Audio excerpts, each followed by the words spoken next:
नमस्कार। आप सभी का इस महत्वपूर्ण बजट वेबिनार में स्वागत है, अभिनंदन है।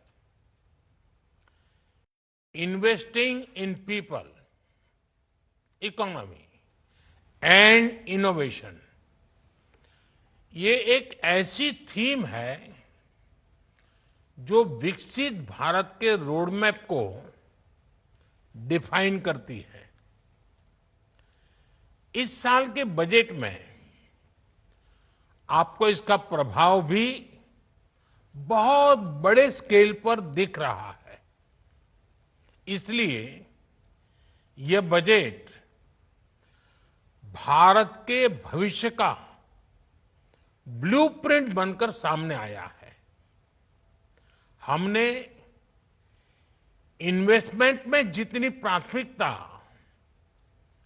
इंफ्रास्ट्रक्चर और इंडस्ट्रीज को दी है, उतनी ही प्राथमिकता पीपल, इकोनॉमी और इनोवेशन को भी दी है।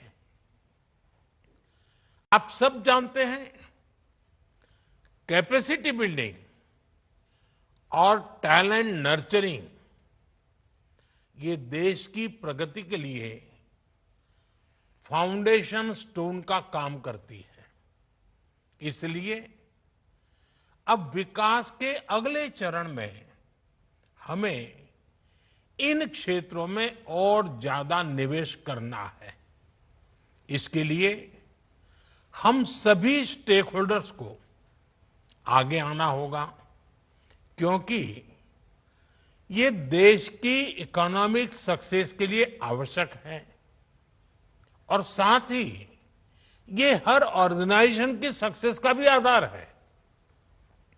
साथियों, इन्वेस्टमेंट इन पीपल का विजन 3 पिलर्स पर खड़ा होता है: एजुकेशन, स्किल और हेल्थ केयर। आज आप देख रहे हैं, भारत का एजुकेशन सिस्टम कई दशक के बाद कितने बड़े ट्रांसफॉर्मेशन से गुजर रहा है। नेशनल एजुकेशन पॉलिसी जैसे बड़े कदम, आईआईटीज का विस्तार, एजुकेशन सिस्टम में टेक्नोलॉजी का इंटीग्रेशन, एआई के फुल पोटेंशियल का उपयोग, टेक्स्ट बुक का डिजिटाइजेशन, 22 भारतीय भाषाओं में लर्निंग मटेरियल्स उपलब्ध करवाने का काम, ऐसे कितने ही प्रयास मिशन मोड में जारी है। इनके कारण आज भारत का एजुकेशन सिस्टम 21वीं सदी की दुनिया की जरूरतों ऐसी होनी चाहिए कि वो हमारी इंडस्ट्री की जरूरतों पूरी कर सके। इसमें हम ग्लोबल एक्सपर्ट से मदद लेकर ये सुनिश्चित कर रहे हैं कि हमारे युवा वर्ल्ड लेवल पर compete कर सके। इन सब प्रयासों में हमारी इंडस्ट्री और एकेडेमिया की सबसे बड़ी भूमिका है। इंडस्ट्री और एजुकेशनल इंस्टीट्यूट्स एक दूसरे की जरूरतों को समझे और उन्हें पूरा करें। युवाओं को तेजी से बदलती दुनिया के साथ चलने का मौका मिले, उनको एक्सपोजर मिले, उन्हें प्रैक्टिकल लर्निंग के लिए प्लेटफॉर्म मिले। इसके लिए सभी स्टेक होल्डर्स को एक साथ आना होगा। हमने युवाओं को नए अवसर और प्रैक्टिकल स्किल्स देने के लिए पीएम इंटर्नशिप स्कीम शुरू की है। इस योजना में हर स्केल पर ज्यादा से ज्यादा उद्योगों की भागीदारी हो, हमें ये सुनिश्चित करना ही है। साथियों, हमने इस बजट में 10,000 अतिरिक्त मेडिकल सीटों की घोषणा की है। हम अगले 5 सालों में मेडिकल लाइन में 75,000 सीटें जोड़ने का टारगेट लेकर चल रहे हैं। सभी primary health centres telemedicine सुविधा का विस्तार इन सब क्षेत्रों में हो रहा है। डे केयर कैंसर सेंटर और डिजिटल हेल्थ केयर इंफ्रास्ट्रक्चर के जरिए हम क्वालिटी हेल्थ केयर को लास्ट माइल तक पहुंचाना चाहते हैं।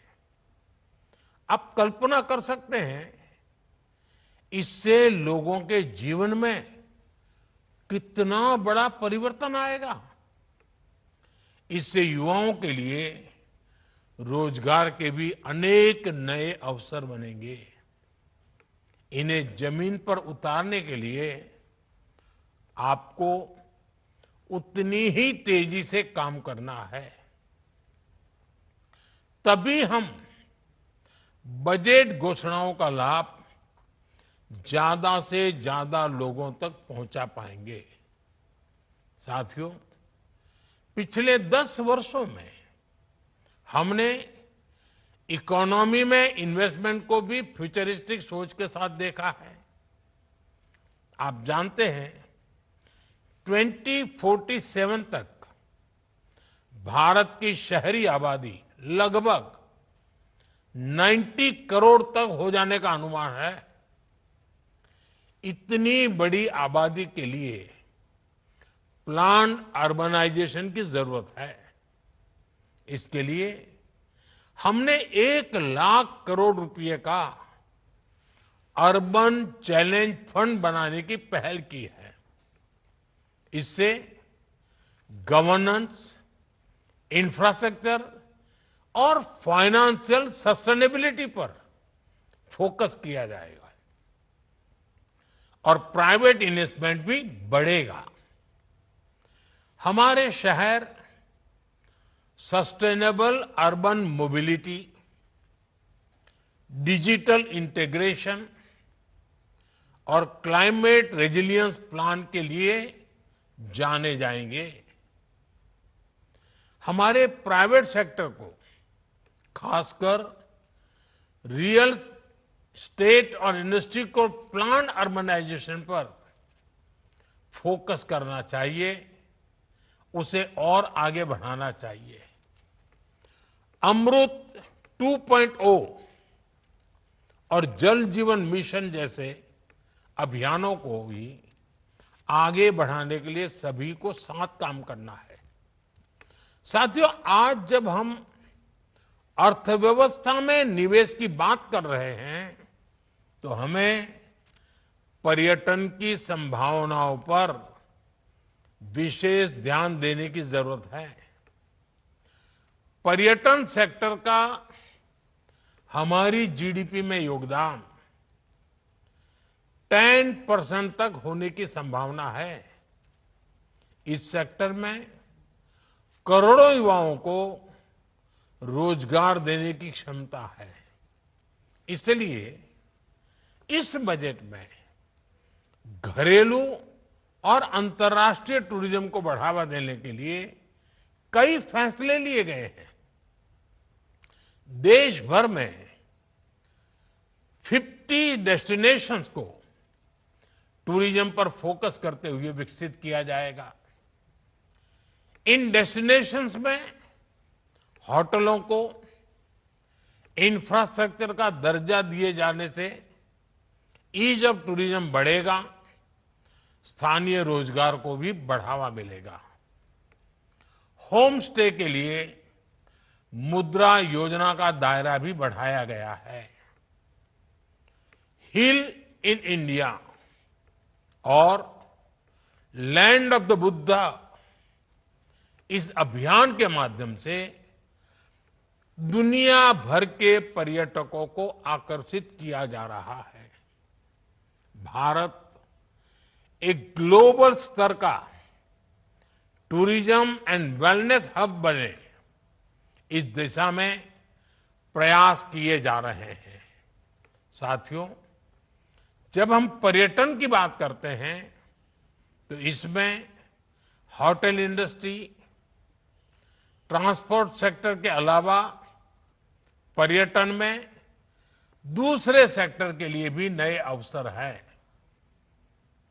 इसलिए मैं कहूंगा, हमारे हेल्थ सेक्टर के स्टेक होल्डर्स हेल्थ टूरिज्म को प्रमोट करने के लिए इन्वेस्ट करें।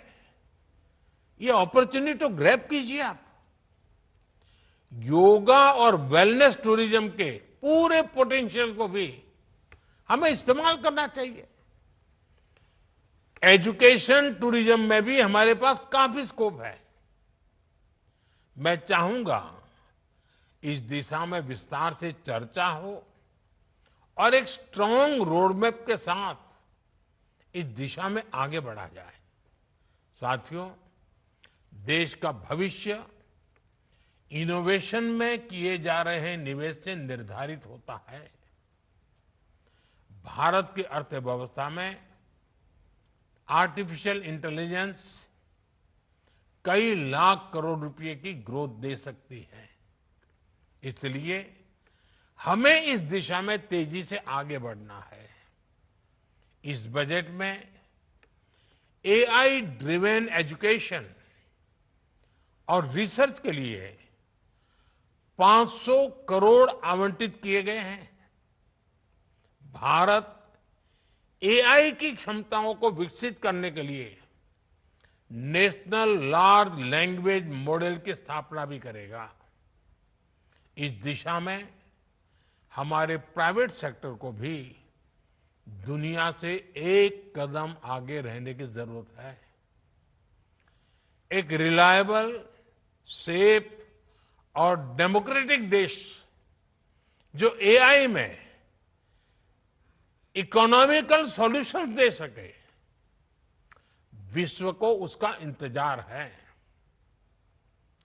आप इस सेक्टर में अभी जितना इन्वेस्ट करेंगे, भविष्य में उतना ही एडवांटेज आपको मिलेगा। साथियों, भारत अब दुनिया का तीसरा सबसे बड़ा स्टार्टअप इकोसिस्टम है। स्टार्टअप्स को बढ़ावा देने के लिए सरकार ने इस बजट में कई कदम उठाए हैं। रिसर्च और इनोवेशन को बढ़ाने के लिए 1 लाख करोड़ रुपए का कॉर्पस फंड पास किया गया है। इसमें deep tech fund of funds के साथ उभरते सेक्टर्स में निवेश बढ़ेगा। आईआईटी और आईआईएससी में 10,000 रिसर्च फेलो और अनुसंधान नेशनल रिसर्च फाउंडेशन के माध्यम से इनोवेशन को गति मिलेगी।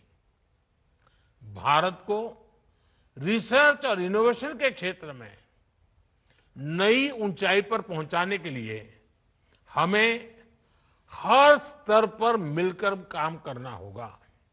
साथियों, ज्ञान भारतम मिशन, और मैं आशा करता हूं इस सब में आप सब आगे आए।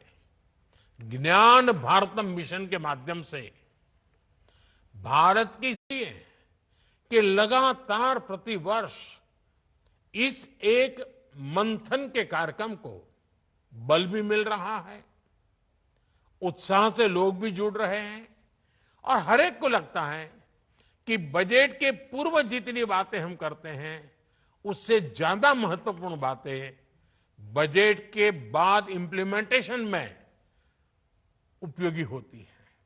मुझे विश्वास है हम सबका ये सामूहिक मंथन हमारे सपनों को, 140 करोड़ देशवासियों के सपनों को पूर्ण करने में बहुत बड़ा रोल प्ले करेंगे। मेरी आप सबको बहुत बहुत शुभकामनाएं हैं। धन्यवाद।